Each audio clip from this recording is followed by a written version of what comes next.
आप दिल्ली पुलिस ने आज जो काम किया वो अपराधी कर सकता है। ये दिल्ली पुलिस की तरफ से अपराध हुआ है। इस दिल्ली पुलिस प्रेशर में काम कर रही है। दिल्ली पुलिस से प्रेशर में काम लिया जाता है। लोगों के फंडामेंटल राइट के खिलाफ ये काम हुआ है। इसमें सबसे ज़्यादा अगर दोष देने की ज़रूरत है तो वो गृह मंत्री को देने की ज़रूरत है। गृह मंत्री और प्रधानमंत्री को। गृह मंत्री के अंडर में यहाँ की पुलिस है। वो जो आदेश देता है और ये मौखिक आदेश के आधार पर ये लोग काम करते हैं। बहाना बनाया इन्होंने हाई कोर्ट का। हाई कोर्ट की कंटेम्प्ट है। हाई कोर्ट हमारी सुप्रीम कोर्ट कमज़ोर है। वो अगर अपनी ड्यूटी समझे तो तुरंत उनको संज्ञान में लेना चाहिए था कि पुलिस वाले ने कैसे प्रेस के सामने कह दिया कि हमने हाई कोर्ट के आदेश की पालना की है। ये पालना नहीं की, उसको मोहरा बनाया है।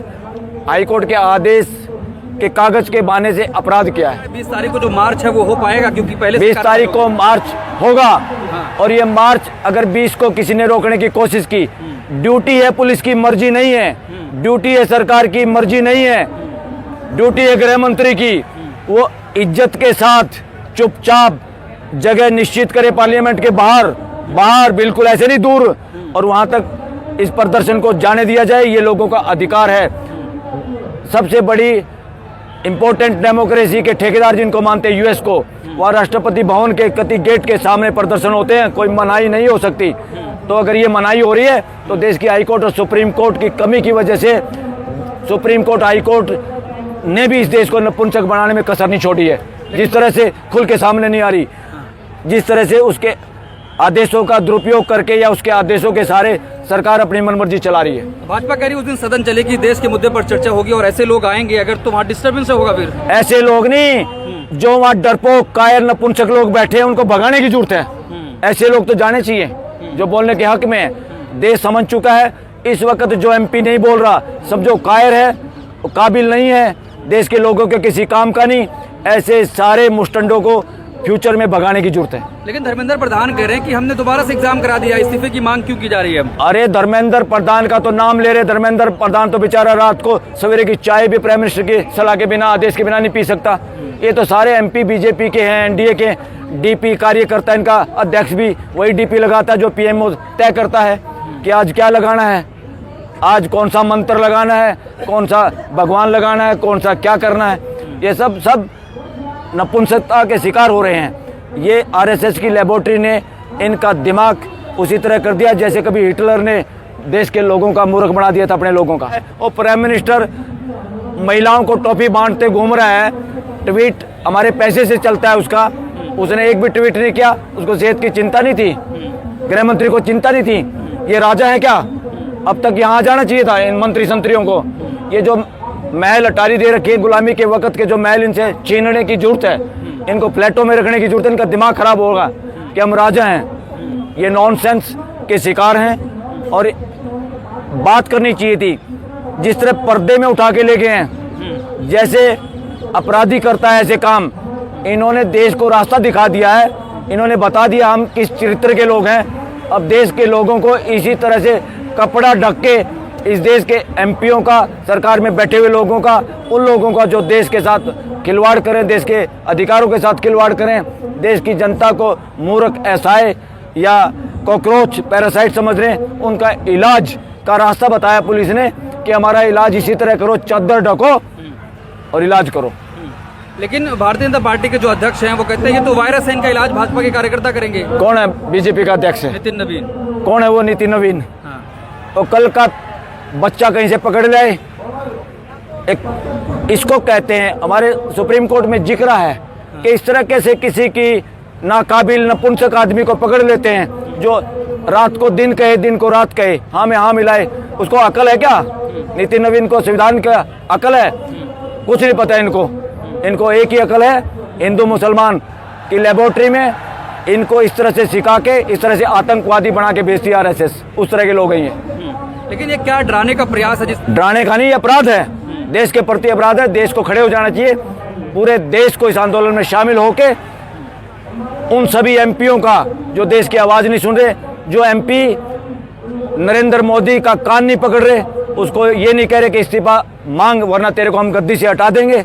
इसलिए देश के लोगों को जरूरत है अब आंदोलन में शामिल होने की, हर उस एमपी का घेराव करने की जो जहाँ भी है, जो एनडीए में शामिल है, जो इस भ्रष्ट, तानाशाही और घटिया सरकार का समर्थन कर रहे हैं। लेकिन भाजपा कहती है देश के युवाओं का भरोसा नरेंद्र मोदी पर है। नरेंद्र मोदी के बारे में सुप्रीम कोर्ट और देश के वकीलों का मानना है इससे फ्रॉड प्राइम मिनिस्टर देश में कभी नहीं हुआ, इससे बहरूपिया, इससे षड्यंत्रकारी, और किसान तो पूरे देश के कह रहे हैं ये हत्यारा है, और देश के लोग बोलने की आज़ादी जो कम हुई है, लोग कह रहे हैं ये आतंकवादी है, क्योंकि आतंकवादी ही लोगों की आवाज़ दबाते हैं। सर कैसे देख रहे हैं, जब पहले की सरकारों में कोई भूख हड़ताल पर बैठता था तो सरकार घुटनों पर आ जाती थी, लेकिन इस सरकार में ऐसा कुछ नहीं। अरे सरकार, मैं पहले कह रहा कितनी बार समझाऊं, सरकार किसी के बाप नहीं, सरकार तो जनता की है।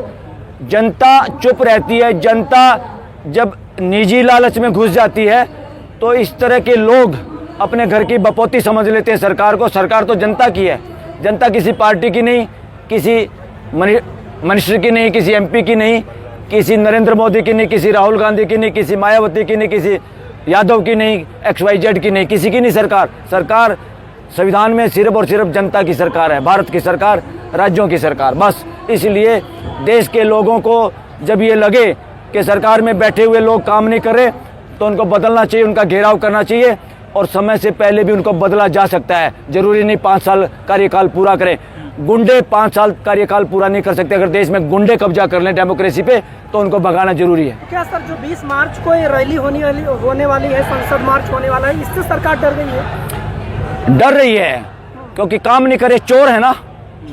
अरे प्राइम मिनिस्टर इतने बड़े घर में क्या कर रहा है, इधर उधर ड्रामेबाजी करके पॉलिटिक्स के हिसाब से लोगों को, मेहमानों को बुलाता है, फोटो खींचता है, कहीं गाय के बछड़े को, कहीं मोर को दाने खिलाता है। सोनम वांगचुक को वहां बुलाना चाहिए था, बात करनी चाहिए थी। सोनम वांगचुक को ऐरा गहरा तो प्यारा समझ रहा है क्या वो? यही तो मानसिकता है उसकी, मानसिकता डेमोक्रेसी की नहीं है। ये जितने ये लोग हैं ना, खास तौर पर ये उनसे भी ज़्यादा, शादीशुदा पॉलिटिशियन से भी ज़्यादा खतरनाक है बिना शादीशुदा वाले या पत्नियों को छोड़े हुए राजनेता या पतियों को छोड़े हुए राजनेता। बीजेपी के नेता कह रहे कौन है सोनम वांगचुक? वो तो चीन के एजेंट हैं, फंडेड है चीन से। असली एजेंट ये हैं, मानवता के दुश्मन के लिए काम कर, मानवता के खिलाफ काम करने वाला जो भी संस्थाएं दुनिया में हैं उनके चेले हैं। लेकिन भाजपा कह रही बहुत मजबूत सरकार है, भाजपा में इस्तीफा नहीं होता है। भाजपा की सरकार मजबूत नहीं, भ्रष्टाचारी सरकार है, पैसे से खरीदे हुए एमपी है, डरे हुए एमपी हैं। जनता जब इनका घेराव करेगी सारे भाग जाएंगे और बीच में भागना पड़ेगा नरेंद्र मोदी को। ये तो कानून हाथ में लेने वाली बात हो गई ना। ये कानून हाथ में क्या, लोकतंत्र हाथ में लेने की बात है, ये कानून हाथ में लेने की बात नहीं। जब गुंडे मुस्टंडे चुने जाए गलती से, चालाकी से, चोरी से, व्यभिचार से, भ्रष्टाचार से, गरीबों को मूर्ख बना के, राशन दे के, पैसे दे के, किसान निधि, फलाना निधि, किसी के बाप की निधि है क्या? लोगों को मूर्ख बनाया जा रहा है, लोगों को एडिक्ट बनाया जा रहा है ताकि वो डेमोक्रेसी में काम ना कर पाए। देश को मुस्टंडों से पीछा छुटाना, वक्त से पहले छुटाना भी ये लोकतंत्र की रक्षा करने का काम है। सर 20 तारीख को जो मार्च निकाला जा रहा है संसद की तरफ, क्या आप उसमें शामिल होंगे? सुप्रीम कोर्ट के या देश भर के बहुत सारे वकील शामिल होंगे, काले कोर्ट के साथ शामिल होंगे, यस शामिल होंगे। और देश की अदालतें, हाई कोर्ट, सुप्रीम कोर्ट, देश की जनता का अगर साथ नहीं देगी, देश के वकील हाई कोर्ट और सुप्रीम कोर्ट का भी घेराव करेंगे, करना पड़ेगा। अगर देश के हाई कोर्ट, सुप्रीम कोर्ट ने नेपाल की तरह से कमजोरी दिखाई, सबर का बांध टूट रहा है, तो इसके लिए जिम्मेदार हाई कोर्ट और सुप्रीम कोर्ट खुद होगी, इनके चीफ जस्टिस होंगे, इनके जज होंगे। कहा गया कि इलीगल प्रदर्शन हो रहा है बिना परमिशन के। देश में प्रदर्शन के लिए परमिशन की जरूरत नहीं है, इन्फॉर्मेशन की जरूरत है। सिर्फ बताना होता है कि हम प्रदर्शन कर रहे हैं ताकि ट्रैफिक का इंतजाम, पानी का, बिजली का वो इंतजाम कर सके। ये इंतजाम करने वाले लोग हमें उठा रहे हैं, जिनका काम है इंतजाम करना, वो लोगों को चादर ढक के उठा रहे हैं। ये अपराध पुलिस ने नहीं किया, ये अपराध गृह मंत्री ने करा। जब तक इस देश के मंत्री, संतरी, CM PM पकड़े नहीं जाएंगे, जेल में नहीं जाएंगे, देश सुधरने वाला नहीं है। ये लोकतंत्र। जिस तरीके से सोनम वांगचुक को उठाया गया, क्या अरे क्या हमें शर्म आ रही है? अब तक तो हाई कोर्ट के जज ने बुला लेना चाहिए था पुलिस कमिश्नर को, इधर आओ, क्या किया तुमने, खड़े हो जाओ, इस तरह करना चाहिए था। ये जानबूझ के कहीं से छांट के ले आए हैं, जिसने वादा किया होगा मैं कर दूंगा इनका इलाज, उसी को रात को बनाया है। चेक करो इसको, कौन है पुलिस कमिश्नर, कहां से आया, इसके पास कितना भ्रष्टाचार का पैसा है, कौन है इसके यारे प्यारे रिश्तेदार, सबकी जांच करो। सर जिस तरीके से भीड़ बढ़ रही है, क्या ये युवाओं का एग्रेशन है? अरे युवा जिम्मेदारी निभा रहे हैं और जिम्मेदारी युवाओं को निभानी है। जब घर के बुजुर्ग नाकामयाब हों, उनकी एनर्जी कम हो या कोई 2, 4, 10, 20, 100 मुस्टंडे पूरे गांव को, पूरे शहर को खाड़ा तबाह करना शुरू कर दें तो युवा आएंगे नहीं कि अपने घर को बचाने, अपने डेमोक्रेसी को, अपने देश को बचाने। देखिए सर, बहुत सारे लोग इसमें आ रहे हैं, अंदर आंदोलन में आ रहे हैं, जय श्री राम के नारे लगा रहे हैं और कुछ तरीके से माहौल खराब करने की कोशिश। इसमें आरएसएस वाले, बीजेपी वाले सारे घटिया काम करेंगे। जय श्री राम का क्या काम है भाई? यहाँ पर जय श्री राम के नारे लगाने वाला लगाओ जहाँ से उसका सारा चंदा चोरी हो लिया। जय श्री राम में ताकत होती तो मुस्टंडे वहीं पे बैठे बैठे उसकी मूर्ति के सामने पैसे नहीं चुराते। जय श्री राम के भरोसे रहने की जरूरत नहीं है, इस चक्कर में पड़ने की भी जरूरत नहीं है। समानता का नारा लगाओ, जय संविधान, भाईचारे का नारा लगाओ, जय भीम, इस नारे से बचो।